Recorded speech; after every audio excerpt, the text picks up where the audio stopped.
सुवर्णपुर जिलार कर्लाजुरी उच्च विद्यालय शिक्षक डम्बुरुधर दीप और रेंगाली उच्च विद्यालय शिक्षक जगतराम पूजारी ट्रेनेड ग्राजुएट स्केल अनुमोदन अभियोग पर स्थगित कर स्केल आधार में प्रदान कर द्वारा रिकवरी जनापड़ी।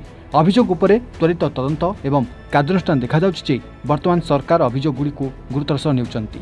पूर्व एपरी अभियोग उपर आवश्यक पदक्षेप निया जाउ नथुवा अनुभव कर मामला निष्पक्ष तदंत और आवश्यक कार्यानुष्ठान पर सुवर्णपुर जिलार डीओ महोदया एवं समग्र शिक्षा विभाग को धन्यवाद दिखाई।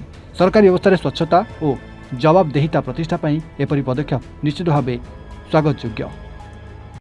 मुझे गोटे अभियोग करी आर अनेकता भाव में टीजीटी स्केल डम्बुरुधर दीप कल्लाजुरी हाईस्कल पाई अनेकता जेनटा कि सरकार गाइडलाइन रे नहीं न आरु सेटा अभियोग कलापर डीओ को अभियोग कली गणशिक्षा विभाग रे ग्रीवेंस ग्रीवेंस रे देइथिले ग्रीवेंस रे देला पर सेटा कैंसल कराला आरु सेटा दरमा भी रिकवरी हवा तार आरु केनता करी जे से जेनटा कि अनेकता स्कूल रो हेडमास्टर केनता करी पठाले जेनटा कि सरकार रो गाइडलाइन रे नहीं न आर केनता करी पठाले जे सेटा सेटा संदेहास्पद रही।